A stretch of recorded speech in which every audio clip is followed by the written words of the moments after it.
एवढ्या मोठ्या प्रमाणामध्ये मराठा समाज आज मराठवाड्यामध्ये किंवा संबंध महाराष्ट्रामध्ये जो रस्त्यावर उतरलेला आहे, हा सगळा आर्थिक स्तर खालावल्यामुळे आणि त्यांच्या मनातली जी खतखत आहे या निमित्ताने बाहेर पडते आहे. हा शेतीच्या शोषणाचा परिणाम आहे. आरक्षणाचं अपत्य हे शेतीच्या शोषणाचं अपत्य आहे. टोमॅटो असेल किंवा दूध असेल, कांदा आम्ही जेव्हा रस्त्यावर टाकतो तेव्हा तुमच्या शहरी लोकांना फारच असं एकदमच भरून येतं आतून एकदम, की बापरे कसं काय तुम्ही टाकता आणि किती ना हे लोक वाईट आहेत आणि बघा ना कसं टाकलं त्यांनी, दूध ओतलं. आम्ही जेव्हा आत्महत्या करतो तेव्हा तुम्हाला काहीच वाटत नाही शहरी लोकांना?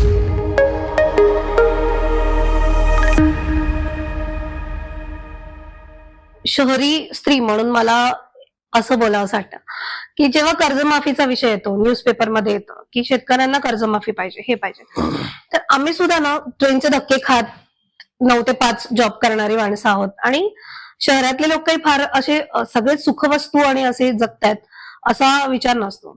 मग जेव्हा कर्जमाफीचा विषय येतो तेव्हा मग काही ठिकाणी असं बोललं जातं की अरे आम्ही कर भरतोय, आम्ही मेहनत करून आम्ही जे कमवतोय त्यातला पैसा सरकारला कर म्हणून देतोय आणि हा करचा पैसा जो आहे तो सरकार उचलून शेतकऱ्यांना देणार.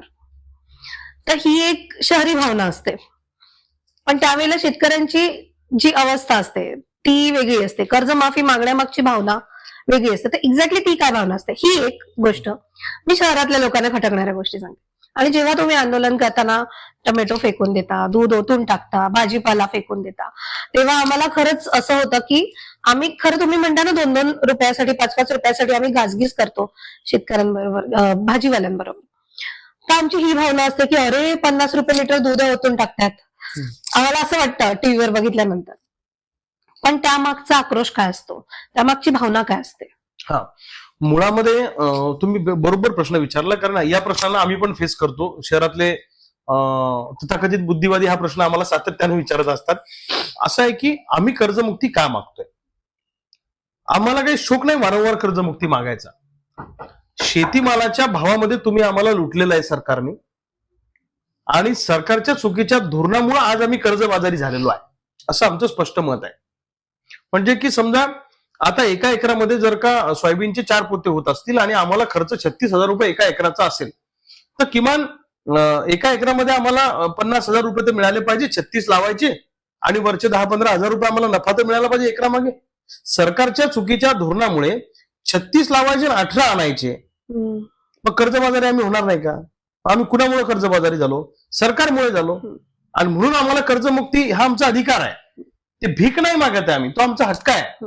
आमच्यावर जी वेळ आली ती सरकारच्या चुकीच्या धोरणामुळे आली आणि शेतमालाला उत्पादन खर्चावर आधारित भाव न दिल्यामुळे आली. त्यामुळं कर्जमुक्ती आम्ही मागतोय. तुम्ही आम्हाला म्हणजे सरकारने आम्हाला शेतमालावर उत्पादन खर्चाच्या आधारित भाव द्यावा. आम्ही आयुष्यात तुम्हाला योजना मागणार नाही आणि आयुष्यात कर्जमुक्ती मागणार नाही. आम्ही कर्ज माफी नाही, माफी करून उपकार नाही करायचे, मुक्ती मागतोय आम्ही. माफी कोण मागेल? ज्याची चूक झाली ती आमची काय चूक झाली? देशाला भरमसाठ उत्पादन करून दिलं आम्ही, ही आमची चूक आहे आणि म्हणून आम्ही माफी नाही मुक्ती मागतोय. तुमच्यामुळे ही वेळ आमच्यावर आली म्हणून आमची घोषणा आहे, जेव्हा पिकलं तेव्हा तुम्ही लुटलं, आता देणं घेणं फिटलं, आम्ही 1 रुपया तुमचा देणं लागत नाही. ही वेळ आमच्यावर आलेली आहे. मग अंबानी अदानीला कसं राईट ऑफ करता तुम्ही? बरोबर हजारो कोटी लाखो कोटी रुपये एक्झॅक्टली का करता त्यांना राईट ऑफ? उद्योगधंदे अडचणीत आले की त्यांना पॅकेजेस का देता? कारखानदार अडचणीत आले की त्यांना कसे पॅकेजेस देता तुम्ही? त्यांना कसे अनुदान देता कारखानदारांना? कारण कारखाना टिकला पाहिजे ना, अंबानी अदानी टिकला पाहिजे. मग शेतकरी जेव्हा तुमच्या चुकीच्या धोरणामुळे अडचणीत येतो तेव्हा त्याला कर्जमुक्ती दिलीच पाहिजे. आणि कर काय फक्त तुम्हीच लोक भरता? कर आम्ही पण लोक भरतो ना ग्रामीण भागातले. दुसरं, तुम्ही टोमॅटो आणि दूध फेकण्याबद्दल मला विचारलं. बघा,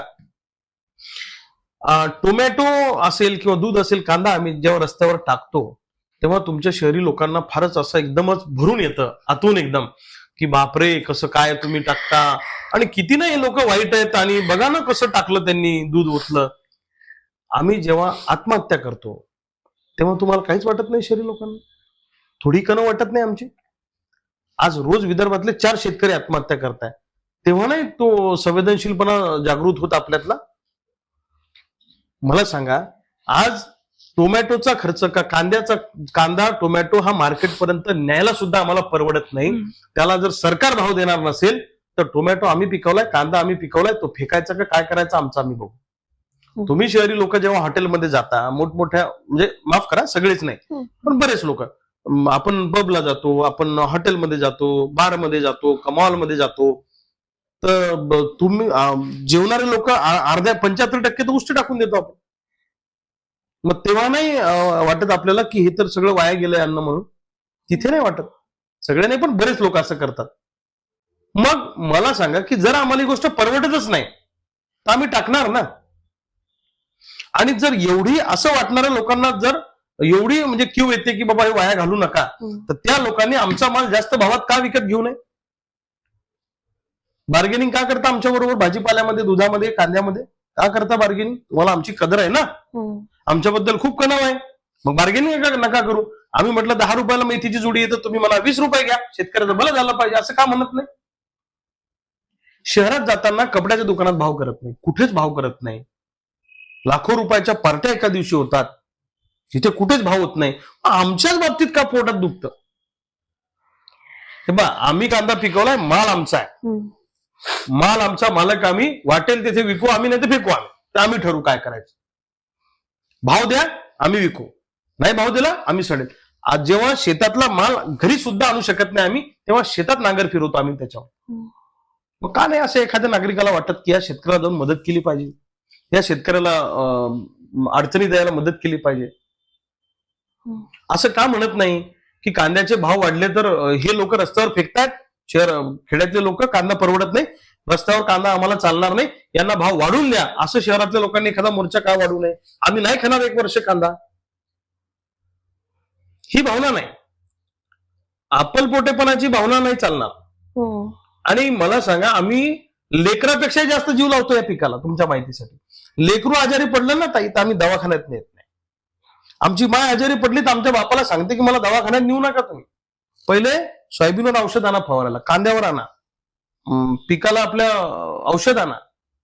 आमचा बाप आजारी पडला तर मेडिकलमधून अर्धी चिठ्ठी घेऊन येतो, पूर्ण नाही आणत, अर्धे औषध आणतो. पण शेतमालावर फवारायला, सोयाबीन, कापूस असेल किंवा इतर भाजीपाला असेल, त्याच्यासाठी आम्ही सगळं पूर्ण आणतो. जेवढं प्रेम आम्ही पोटच्या लेकरावर केलं नाही, तेवढं प्रेम आम्ही या शेतीच्या पिकावर केलंय. आणि जर राज्यकर्त्यांच्या चुकीच्या धोरणामुळे जर आमच्या मायबापाचा घाम जर कोण पायाखाली तुडवत असेल, तर आम्ही कदापि खपून घेणार नाही. आणि असल्या खोट्या कणवा, आम्हाला त्या खोट्या कणवांची गरज नाही. तुम्हाला खरोखर वाटतं ना की रस्त्यावर फेकू नये, तर सरकारला तुम्ही सांगितलं पाहिजे शहरी लोकांनी की यांच्या मालाला भाव द्या, नाही तर तुम्ही जास्त बार्गेनिंगने खरेदी करा आमच्यासोबत अडचणीच्या काळामध्ये. आज दूध धंदा तोट्यात आहे, तुम्हाला माहित आहे. आज 10,000 5,000 रुपये रोजचे लोक तोट्यात आहे दुधाच्या धंद्यामध्ये. जर सरकारने या 15 दिवसामध्ये मदत केली नाही, तर मी सांगतो महाराष्ट्रातला दूध व्यवसाय कोलमडून जाईल, अशी अवस्था आहे.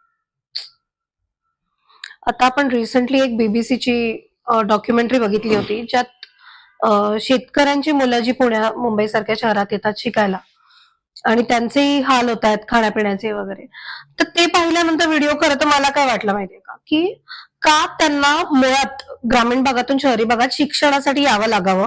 का आजही 75 वर्ष होऊन गेली आपल्याला स्वातंत्र्य मिळून, आपल्याकडे चांगल्या शिक्षण संस्था ग्रामीण ठिकाणी अजून का नाही उपलब्ध झाल्या त्या मुलांसाठी, की इथली मुलं इथे राहतात, यांचे पालक इथे शेती करतायत, इथे व्यवसाय करतात, मग या मुलांना शाळा इथे का नाहीये?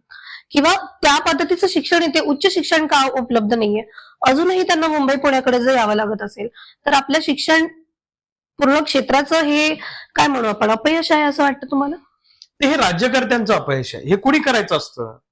शैक्षणिक संस्था निर्माण करणं, म्हणजे शिक्षणाची सोय, चांगल्या शिक्षणाची सोय उपलब्ध करून देणं, बेसिक गोष्टी ज्या आपल्या अन्न वस्त्र निवारा आहेत त्या सरकारने उपलब्ध करून द्यायच्या असतात, उद्योगधंदे सरकारने उपलब्ध करून द्यायचे असतात, रोजगाराच्या संधी या सरकारने उपलब्ध करून द्यायच्या असतात. पण सरकार मुळामध्ये काही करत नाही. सरकारला महाराष्ट्र म्हणजे काय वाटतं माहितीये का? पुणे, मुंबई, नागपूर आणि 2-4 सिटी झाल्या, मेट्रो सिटी झाला महाराष्ट्र.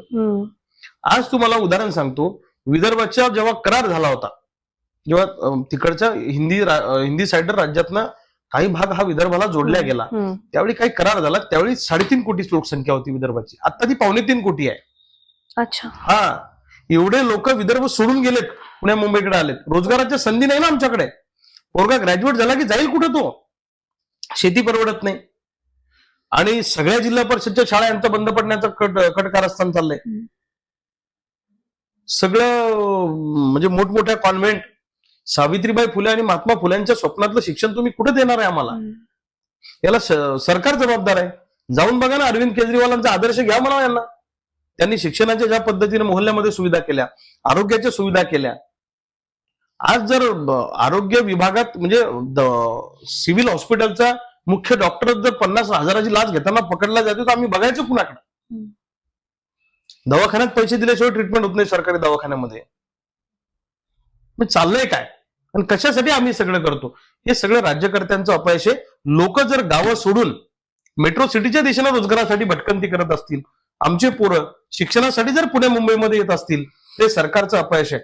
सरकारने त्या त्या जिल्ह्यामध्ये अभ्यासिका काढल्या पाहिजे, स्पर्धा परीक्षेचे क्लासेस चालू केले पाहिजे, त्याला प्रोत्साहन दिलं पाहिजे, आमच्या पोरांना रोजगाराच्या नव्या वाटा उपलब्ध करून दिल्या पाहिजे.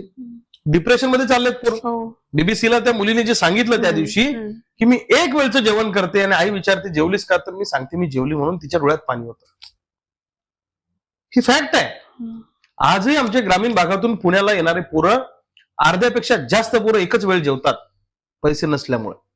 वडापाववर दिवस काढतात आमचे पोरं, पण कधी बापाला म्हणत नाही की मला पैसे पाठवा. आमचं जगणं कोणी समजून घेणार आहे की नाही घेणार आहे? आमचं जगणं शेतकऱ्यांची पोरं म्हणून आमच्याकडे कोणी बघणार आहे की नाही बघणार आहे? का निव्वळच फक्त आमच्यावर टीका करायची आणि आम्हाला त्या अँगलने बघायचं? असं नका करू. शेतकरी म्हणून पण आमचं जगणं मान्य केलं पाहिजे, राज्यकर्त्यांनी केलं पाहिजे आणि शहरी लोकांनी केलं पाहिजे, असं माझं म्हणणं आहे. तुम्ही मगाशी म्हणालात की शेतकरी वाटून दिला या लोकांनी, जाती पाती या सगळ्या संघटना या गोष्टींवर. तुम्हाला असं वाटतं का की आरक्षणाच्या मुद्द्यावर सुद्धा तरुणाईचं डोकं फिरवलं जात आहे किंवा काय म्हणतो मॅनिप्युलेट केलं जात आहे त्यांना आरक्षण या मुद्द्यावर, की मेन तुमचं आपला काम धंदे शिक्षण सोडून? नाही नाही, असं आहे की आरक्षण मागायची वेळ का आली? आरक्षणाचं अपत्य हे शेतीच्या शोषणातून तयार झालेलं आहे. जर आम्हाला तुम्ही चांगला शेतमालाला भाव दिला असता, आमची शेती समृद्ध झाली असती, शेतीत जर का आम्हाला 4 पैसे चांगले मिळाले असते तर आम्ही आरक्षण मागितलं नसतं, आम्ही नोकऱ्या मागितल्या नसत्या. हे बेसिक आहे. शेतीचं शोषण जे काही स्वातंत्र्यानंतर झालं त्याचा हा सगळा परिणाम आरक्षणाच्या आंदोलनाच्या माध्यमातून निघतोय. असंतोष खचखचतो आहे लोकांच्या मनामध्ये, त्यामुळे हे आरक्षण मागितलं जातं. पण याचे परिणाम काय होणार आहेत? म्हणजे ते तर सगळ्यांचेच लाईफ अफेक्ट करतायत असं मला वाटतंय. जे आरक्षणासाठी प्रत्येकच जण उठतोय, आम्हाला आरक्षण हवं, मला म्हणजे मी कुठल्या स्पेसिफिक जातीबद्दल नाही बोलत, पण आता सगळेच उठतायत आणि आरक्षण करतायत. मग याचे खोलवर परिणाम कुठे होणार आहेत पूर्ण समाजावर? याचं काय झालं मी तुम्हाला सांगतो. आता मी मराठवाड्यात विदर्भात फिरतो आणि या प्रश्नावर मी पण जरा खोल जाऊन अभ्यास केला. मराठवाड्यामध्ये काय भावना आहे की याला कमी मार्क असून हा लागला आणि मी टॉपर असून मी ओपन मध्ये आल्यामुळे मी लागलो नाही का लागली नाही, ही जी काही भावना तयार झाली ना लोकांच्या मनामध्ये, मग मेरिटला महत्व आहे का नाहीये अशी भावना तयार झाल्यामुळे हे लोकांच्या मनामध्ये, तरुण पोरांच्या मनामध्ये आहे की मग चांगले मार्क पडून फायदा काय? आणि जातीत जन्माला येणं, कोणत्या धर्मात जन्माला येणं, कोणाच्या पोटी जन्माला नाही का आपल्या हातात थोडंच आहे. त्यामुळे ते पण मग जे ओपन कॅटेगरीत राहतील त्यांना कायम हा प्रश्न राहणारच आहे की आम्ही ओपन कॅटेगरीत आहोत, नाही आमच्या मेरिटला काहीच. म्हणजे ती एक भावना आहे. आणि हे सगळे प्रश्न कुठे, या सगळ्या प्रश्नांचं मूळ काय? आर्थिक आहे. तुम्हाला मी सांगतो, नोकरी माणूस कशासाठी करतो? 4 पैसे मिळाले पाहिजे, घरदार सुखात चाललं पाहिजे, सन्मानानं जगता आलं पाहिजे, म्हणून माणूस नोकरी करतो. आज इथं लोकांच्या पोटापाण्याचा प्रश्न तयार झाला, बेसिक गोष्टींचा प्रश्न आहे, खाण्यापिण्याचे लोकांचे वांदे आहेत. म्हणून मला असं वाटतं की हा जो काही आरक्षणाचा प्रश्न तयार झालेला आहे आणि एवढ्या मोठ्या प्रमाणामध्ये मराठा समाज आज मराठवाड्यामध्ये किंवा संबंध महाराष्ट्रामध्ये जो रस्त्यावर उतरलेला आहे, हा सगळा आर्थिक स्तर खालावल्यामुळे आणि त्यांच्या मनातली जी खतखत आहे या निमित्ताने बाहेर पडते आहे. हा शेतीच्या शोषणाचा परिणाम आहे. आरक्षणाचं अपत्य हे शेतीच्या शोषणाचं अपत्य आहे. ओके. थोडा वेगळा प्रश्न असा आहे की आज आपण कोणाशी बोलायला गेलो, सहज चर्चा करायला गेलो, तरी प्रत्येकाने आपली आपली बाजू धरून धरलेली आहे. मी या बाजूचा आहे, त्या बाजूचा आहे, न्यूट्रल कोणच नाहीये, अगदी माध्यमही नाहीये. तर या बाबतीत तुमचं काय म्हणणं आहे की हे जे आता ध्रुवीकरण, वर्गीकरण आणि सगळे एकमेकांपासून लांबच जात चालले आहेत, त्याचं सुवर्ण मध्य कुठेच येत नाहीये, याबद्दल तुमचं काय मत आहे? हा, अगदी खरं बोललात तुम्ही. आम्हाला लोक विचारतात मग तुम्ही नेमके कुणाच्या बाजूचे हा. आहेत? म्हणजे सुरुवातच अशी होते की अशी तू होते की लेफ्टिस्ट तुम्ही आहे की कुणाच्या राईटिस्ट बाजूचे आहात. हे चूक आहे. मला असं वाटतं नवीन पिढीने थोडं बदललं पाहिजे, थोडं ब्रॉड व्ह्यूड आपण ठेवला पाहिजे आणि जाती धर्म पक्ष पंथ याच्या पलीकडे माणूस म्हणून युनिव्हर्सल विचार हा तरुण पिढीने आता केला पाहिजे. आपण जाती धर्माच्या या सगळ्या याच्यामध्ये अडकून पुन्हा 200 वर्ष मागे चाललो का? आणि असं काही जरुरी आहे का की तुम्हाला कुठला तरी विचार असलाच पाहिजे? असं काही आवश्यक थोडंच आहे एक्झॅक्टली. की तुम्ही डावे आहात का, तुम्ही उजवे आहात का, तुम्ही समाजवादी आहात का? जरुरी नाही की तुम्ही या विचाराचे असलेच पाहिजे म्हणून. असं थोडंच आहे. आजच्या परिस्थितीमध्ये तुम्हाला हा विचार चांगला वाटेल, उद्याच्या परिस्थितीमध्ये तो विचार चांगला वाटू शकतो. मतपरिवर्तन माणसाचं होऊ शकतं. त्यामुळे हे जे काय सरकारच्या विरोधात तुम्ही बोलले म्हणजे तुम्ही नक्षलवादी, हे अगदी चुकीचं आहे. आणि मला असं वाटतं की या देशामध्ये प्रत्येकाला बोलण्याचं स्वातंत्र्य आहे, विचार मांडण्याचं स्वातंत्र्य आहे. अशा पद्धतीनं आवाज दाबल्याने आवाज दबणार नाही. आणि तरुणांनी आता या बेबंदशाहीच्या विरोधामध्ये बोलतं झालं पाहिजे, या मताचं मी व्यक्त झालं पाहिजे. भक्त नका म्हणजे असं कोणीतरी सांगतं म्हणून आपलं हे नका करू. तुम्ही वैचारिक दृष्ट्या खोडून काढा ना सगळ्या गोष्टी. एखादी तुम्ही वेगळ्या विचारसरणीचा आहात, मी वेगळ्या विचारसरणीचा आहे, पण मी तुमच्या विचारसरणीचा मी पण आदर केला पाहिजे ना. म्हणजे तुम्ही माझे शत्रू आहात अशा अँगलने नका बघू ना एकमेकांना. तर मला असं वाटतं की नवीन पिढीने या जातीच्या धर्माच्या पंथाच्या आणि या सगळ्या हे जे काय सध्या वातावरण आहे की विचारसरणीमध्ये अडकून ठेवणारा, तर याच्या बाहेर पडलं पाहिजे. थोडा युनिव्हर्सल विचार केला पाहिजे, वैश्विक विचार केला पाहिजे, या मताचा मी. बरोबर. तर थोडं वैयक्तिक तुम्ही जेव्हा सुरुवात केली किंवा मला वाटतं 18 वर्षाच्या वयात वगैरे तुम्ही शेतकरी आंदोलनात सहभागी झालात, पण लहानपणापासून काय वाटायचं? शेतकरी व्हायचंय, शहराकडे जाऊन शिकायचंय की आंदोलनात जायचंय? नक्की काय कल होता? नाही, मुळामध्ये मला लिडरशिप करणं हा माझा मूळ म्हणजे पहिल्यापासूनच ते मला होतं. मी जिल्हा परिषद शाळेत शिकलो तेव्हा मी पहिल्या वर्गापासून तर सलग 12वी पर्यंत वर्गाचा कॅप्टन होतो. मला मित्र जमवणं, मित्रांचे प्रॉब्लेम समजून घेणं, त्यांना मदत करणं हा माझा लहानपणापासूनचा स्वभाव आहे. आणि मुळामध्ये आमच्या घराचे संस्कार आहेत. जो कोणी अडचणीत असेल त्याला मदत करायची, हे आमच्या आजोबा पंजोबापासून आमच्याकडे ते आलेले संस्कार आहेत. कारण गावची पाटीलकी आमच्याकडे पूर्वीपासून असल्यामुळे ते सुरुवातीपासूनच ते आमची आजी आजोबाने अशा पद्धतीने आई वडिलांनी आमच्यावर संस्कार केले. आईचे पण आई वडील आणि वडिलाचे पण आई वडील. आणि मला माझ्या डोक्यात असं काही नव्हतं, पण एक वेगळं काहीतरी करायचं आयुष्यामध्ये. कॉमन माणसासारखं आयुष्य जगायचं नाही असं माझ्या डोक्यात होतं. मी 8व्या वर्गात माझ्या वडिलांना म्हटलं होतं की मी आता शाळा सोडतो, समाजसेवा करतो. माझे वडील म्हणले की पहिले शिक्षण घे आणि मग तू ठरव 12वी झाल्यावर काय करायचं काय नाही. तर मी काय असा सगळीकडून हुकलो म्हणून राजकारणात आलो, चळवळीत आलो असं नाहीये. मी हुशार विद्यार्थी होतो. मी पहिले 1, 2, 3 मध्ये असायचो वर्गामध्ये. मी विज्ञान शाखेचा विद्यार्थी आहे. मी ठरवलेलं होतं की आयुष्यात नोकरी करायची नाही. हा, जे करायचं ते लोकांसाठी करायचं आणि लोकांसाठी आपलं आयुष्य जगायचं. कॉमन तर सगळेच जगतात. लग्न करायचं, लेकरं पैदा करायचे, त्यांचे लग्न करायचे, त्यांचे शिक्षण करायचे, बाल्याची माय बाली 10 बाय 10ची कुली तर सब करते हैं. अपनी जिंदगी में अपन आए तो कुछ हटके जीने का और अपनी जिंदगी लोगों के लिए समर्पित करायचं आयुष्य असं मी ठरवलेलं होतं. आणि त्या पद्धतीनं मी चळवळीमध्ये आलो. हा, मी एकदा 9व्या वर्गात असताना शिक्षकांनी मला एक प्रश्न विचारला. बुलढाण्यामध्ये भारत विद्यालयाला मी शिकायचो, आदर्श विद्यालय आहे. त्यांनी मला गणिताचा प्रश्न विचारला, मला आला नाही. कारण मी खेड्यातून यायचो. न्यूनगंड मनामध्ये होता की मी ग्रामीण विद्यार्थी आहे, वायरची थैली घेऊन चाललो सायकलनी 8 किलोमीटर 8 किलोमीटर जाणे. आणि त्यांनी मला प्रश्न विचारला की मला उत्तर नाही आलं, गणित माझं कच्चं आहे. शेजारच्या 2-3 पोरांना नाही आलं तर त्यांना सर काहीच बोलले नाही, पण मला बोलले की रविकांत, तुमच्या वडिलांनी शेती केली, आता तुम्ही पण शेतीच करणार ना, तुम्ही वखर आणा, नागर आणा, आता तुम्ही हेच करा. मला जरा ते कमीपणाचं वाटलं. 8व्या-9व्या वर्गाचा विषय असेल. आणि माझ्या डोक्यात विचार आला की बाबा असं यांनी उपरोधी का बोलले? मी शेतकऱ्याचं पोरगा आहे म्हणूनच बोलले ना मला. माझ्या वडिलाची काय चुकी आहे याच्यामध्ये, माझ्या आईची काय चुकी आहे?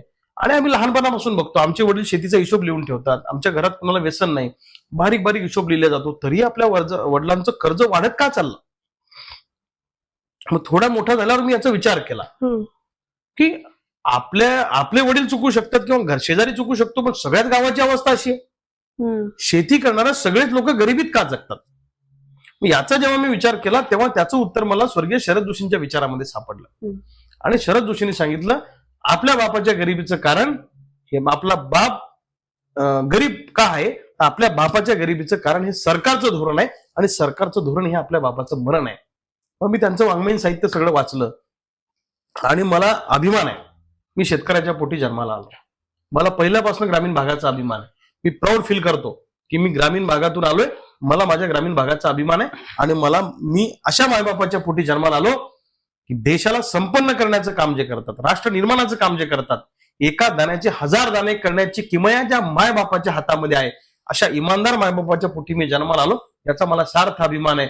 मी गर्वाने सांगतो मी शेतकऱ्याचा पोरगा आहे, हे पहिल्यापासून सांगतो. त्यामुळं ग्रामीण भागातल्या लोकांच्या प्रश्नावर काम करायचं मी ठरवून या चळवळीमध्ये आलेलो आहे. आता 20 वर्ष मला चळवळीत काम करता करता झाली आणि हे काम अविरत मरेपर्यंत मला करायचं. आंदोलनांची गणित कशी जमवता? गणितात कच्चे आहात, पण एक मोठा जनरेटर तुमच्या पाठीशी असतो नेहमी, हे पाहतो आम्ही आंदोलनं तुमची जेव्हा बघतो. जीवघेणी आंदोलनं करताना घरच्यांचा विचार येत नाही का कधी मनात, की आपल्याला जर का काही झालं तर पुढे काय, असा विचार नाही? असं आहे की मी क्रांतिकारी विचाराचा माणूस आहे, मला अन्याय सहन होत नाही आणि मी एक ठरवलेलं आहे पहिल्यापासून की राजकारणामध्ये भ्रष्ट लोकांची संख्या खूप आहे. मग आपण जर त्यांच्यासारखा भ्रष्टाचार केला, आपले हात जर बरबटले, तर त्यांच्यातून आपल्यात फरक काय आहे? प्रस्थापित व्यवस्थेच्या विरोधात संघर्ष करणं, प्रस्थापित नेत्यांच्या विरोधात लढणं, सरकारांच्या विरोधात लढणं, हे काम जसं क्रांतिकारकांनी इंग्रजांच्या विरोधात लढले, जिथं जिथं राक्षसी प्रवृत्तीचा उन्माद होत असेल त्यांच्या विरोधात लढणं, हा मार्ग आपण पत्करलेला आहे. तर या मार्गामध्ये प्रामाणिकपणा आपण ठेवला पाहिजे. आणि लोकांचं तुम्ही जे गणित म्हटलं ना, लोकांच्या आकड्याचं, जन आंदोलनाचं, तर याला काही लागत नाही ताई. मी तुम्हाला सांगतो, तुमचा हेतू प्रामाणिक असेल, तुम्ही नॉन करप्ट असाल आणि तुमचं काम करण्यामध्ये स्पष्टता असेल, 19-20 नसेल, तर लोक तुमच्या सोबत येतात. या मताचा मी आहे. 20 वर्षात लोक मला भरभरून मदत करतात. तुम्हाला मी सांगतो, मी 1 रुपया कमवत नाही, पण लोकांनी मला आयुष्यात काही कमी पडू दिली नाही. लोकांनी, तुम्हाला मी सांगतो, आमच्या आंदोलनामध्ये बायका दागिने काढून देतात, भरभरून मदत करतात लोक आम्हाला, पण त्याचा हिशोब आम्ही पारदर्शी ठेवतो. आणि मला भीती याच्यासाठी कधी वाटली नाही की 100 वर्षांनी मरायचंय, 60 कधीतरी एकदा मरायचं आहे ना, मग आंदोलनात मेलं तर फरक काय पडेल आपला. आणि मी माझ्या कुटुंबातल्या सगळ्या लोकांना सांगितलेलं आहे, आई वडील नातेवाईक, माझी पत्नी, पोरं, सगळ्यांना सांगितलेलं आहे की मला जन्म तुम्ही दिला असेल, पण माझा जन्म हा लोकांसाठी आहे. मी फॅमिलीसाठी नाही, मी परिवारासाठी नाही, मी लोकांसाठी आहे. आणि मला असं वाटतं की ज्या माणसाला स्वतःतली क्षमता, प्रतिभा आणि त्याचं अंगभूत कौशल्य ओळखता येतं ना, तसं हरणाच्या पोटात कस्तुरी असते. पण आमच्यात ग्रामीण तरुणांमध्ये काय आहे की हे माझ्याकडून होईल का नाही, हे मला जमेल का नाही, ही न्यूनगंडाची भावना कमी झाली पाहिजे, या मताचा मी आहे. आणि शहरातल्या लोकांना सगळं कळत असतं काय, आम्हालाही कळतं. मी तर शहरातल्या पोराला जर स्विमिंग करायचं असलं तर मम्मी घेऊन जाते, पप्पा घेऊन जातो सकाळी स्विमिंगला, मग उडी मारली का, असं झालं का, आमचे पोरं विहिरीत उड्या मारून येतात, बापाला 2 वर्षांनी कळतं याला पोरं शिकले नाही म्हणून. म्हणजे ही अशी अवस्था आहे. क्रांतिकारक लोक कोण होते हो? ग्रामीण भागातलेच होते ना. हे शहाणे आणि बुद्धिवादी लोक घराचे दरवाजे बंद करून बसले होते त्या काळामध्ये. लढणारे लोक कोण होते? आमची गावखेड्यातली माणसं होती, लढणारी माणसं. म्हणून मला कधी भीती वाटत नाही. माझा आजही मृत्यू झाला तर मला मृत्यूची कधी भीती वाटत नाही. मी कुटुंबाला सांगितलेलं आहे की मी तुमचा नाही, मी लोकांचा आहे, मी शेतकऱ्यांचा आहे. आलो तर तुमचा, नाही आलो तर मी शेतकऱ्यांचा, ही भावना. आणि माझ्या कुटुंबाला हे माहित आहे, मी जे करतो ते मनापासून करतो. समोर शत्रू किती मोठा आहे, सरकार काय करेल, मला याची चिंता नाही. शेकडो पोलीस केसेस माझ्या अंगावर आहे, मला त्याची कसलीही भीती वाटत नाही. कारण तुमची पत्नी स्वतः ऍडव्होकेट आहेत, त्यामुळे ऍडव्होकेट शर्वरी त्यांचाही मला उल्लेख करायला पाहिजे. परवा नागपूरच्या आंदोलनात सुद्धा त्या तुमच्या मागे ठामपणे उभ्या, म्हणजे घरची आघाडी सांभाळतात, मुलंही सांभाळतात, तुमच्या आंदोलनातही तुमच्या बरोबर. अशी पत्नी मिळण्यासाठी कोणत्या देवाला नवस केला? असं काही नाहीये. आता म्हणजे माझ्या काय झालं की माझ्यावर भरपूर पोलीस केसेस होत्या आणि ऍडव्होकेट अशोक सावजी साहेब आमच्या जिल्ह्यातले फार सिनियर वकील आहेत आणि त्यांच्याकडे खूप आदराने सगळा जिल्हा बघतो. तर ते चळवळीतल्या सगळ्या लोकांच्या केसेस मोफत लढायच्या आणि लढतात अजूनही. आणि त्यांची मुलगी म्हणजे शर्वरी. तर आमची अशी, आमचं म्हणजे काही टिपिकल प्रेम नाहीये, कसं की आपलं हे लव्ह बर्ड्स असतात कॉलेजचे, तसं नाही आमचं की जेवलास कान, खाल्लं कान, कसं आहेस वगैरे असलं नाही. आमची वैचारिक बॉन्डिंग छान आहे. म्हणजे माझ्या पत्नीलाही सोशल याच्यामध्ये खूप रस आहे आणि मी जे करतो तिला त्याचा कायम अभिमान आहे. म्हणजे इतक्या, आता माझ्या लग्नाला इतके वर्ष झाले पण माझ्या पत्नीने कधी म्हटलं नाही तुला उशीर का झाला यायला, तू 2-2, 4-4, 6-6 महिने बाहेर राहतो. नाही, तिला माझ्या प्रत्येक गोष्टीचा अभिमान वाटतो. ती वकिली करते, घर चालवते. आमचं लग्नाच्या वेळी कमिटमेंटच तसं झालेलं. आमचं आंतरजातीय लग्न आहे, आमचं ठरलेलंच आहे. मी म्हटलं बाबा मी 1 रुपया कमवू शकत नाही, मी पैसे कमवू शकत नाही याच्यावर मला ठाम विश्वास आहे की आपण कमवू शकत नाही आयुष्यामध्ये काही. त्यामुळे मी तिला सांगितलं, बघ, लग्न करायचं असेल तर मी कमवू शकत नाही आणि माझ्याकडून कमवण्याची अपेक्षा असेल तर आपण लग्नच करू नये. मी माझं म्हणजे एकदम क्लिअर होतं सगळं. तिने सांगितलं, मी कमवेन, घर चालवेन, तू महाराष्ट्रभर शेतकऱ्यांसाठी फिर, मला मर्दानी माणसासोबत लग्न करायचं जो माणूस समाजासाठी काम करतो. असे तिच्या आयुष्यातले कन्सेप्ट होते. ती माझ्यापेक्षा वयाने मोठी आहे आणि आमचं छान बॉन्डिंग आहे दोघांचं. आणि आमच्या चर्चा ह्या कायम शेती प्रश्नावर, देशाची अर्थव्यवस्था कशी आहे, काय चाललंय सध्या महाराष्ट्रामध्ये, समाजामध्ये काय चाललंय, कायम आम्ही सोशल याच्याबद्दलच चर्चा करत असतो आणि आमचं छान बॉन्डिंग आहे. ती घर सांभाळते, वेळ प्रसंगी मोठ्या आंदोलनामध्ये मला मदत करते, मला वकिलीचे पैसे फी द्यावं लागत नाही. म्हणजे सगळ्या केसेस वकील साहेब, तिचे वडील पण लढतात आणि ती पण लढते. त्यामुळं तो एक मोठा आधार मला माझ्या पत्नीचा आहे. याचा मला सांगताना प्रचंड अभिमान आहे की बायको घर चालवते म्हणून मी फिरतो. लोकांना कमीपणा वाटतो पण मला अभिमान आहे. बरोबर. आणि त्या अर्थाने मी खूप नशिबान आहे. माझे आई वडील असतील, माझा भाऊ असेल, बहिणी असेल, कुटुंबातले सगळे लोक असतील, माझे सगळे कार्यकर्ते सहकारी आहेत जे माझ्यावर प्रेम करतात, या सगळ्यांच्या जीवावर आज इथपर्यंत मी आलेलो आहे. अनेकांनी रक्त सांडलंय, अनेकांनी तुरुंगवाऱ्या भोगल्यात, अनेकांनी आपल्या आयुष्याचा वेळ दिलाय. पडद्यावर जरी या रविकांत दिसत असेल तरी सुद्धा याच्या पाठीमागनं राबणारे हजारो लाखो हात आहेत म्हणून मी उभा आहे. याची मला पूर्ण जाणीव आहे. माझे पाय जमिनीवर आहेत. 2024 मध्ये इलेक्शन येत आहेत, तर तुमचा संकल्प काय नवीन वर्षाचा? नाही, मला असं वाटतं की इलेक्शन येत राहणार, जात राहणार, हे तर होतच राहणार आहे. पण मला असं वाटतं की 2024 हे वर्ष शेतकऱ्यांसाठी चांगलं राहिलं पाहिजे, कष्ट करणाऱ्या शेतमजुरांसाठी चांगलं राहिलं पाहिजे, घाम गाळणाऱ्या माणसांसाठी चांगलं राहिलं पाहिजे. जे लोक श्रम करतात ना, मला त्यांचा कायमच आदर वाटतो. कष्ट करणाऱ्या माणसासोबत मी कधीच भाव करत नाही. मी त्याला कधीच विचारत नाही एवढे पैसे का त्याला देतो, कारण तो कष्ट करतो काय मग. आणि 24 मध्ये एकाही शेतकऱ्याची आत्महत्या होणार नाही असं काहीतरी झालं पाहिजे. गावाकडची माणसं आनंदी झाली पाहिजे. आमच्या गावात शेतकरी शेतमजुरांची पोरं सुखानं आणि सन्मानात जगली पाहिजे. हे व्हावं असं मला वाटतं 24 मध्ये. आणि इलेक्शन तर आता माझ्यावर शेतकऱ्यांचा प्रचंड दबाव आहे की लोकसभेची निवडणूक लढली पाहिजे आणि लोकांचं जे दबाव आहे तर त्याला मी नाकारू शकत नाही. म्हणजे मी काय असं डिप्लोमॅटिक बोलत नाही, जे आहे ते तुम्हाला सांगतो.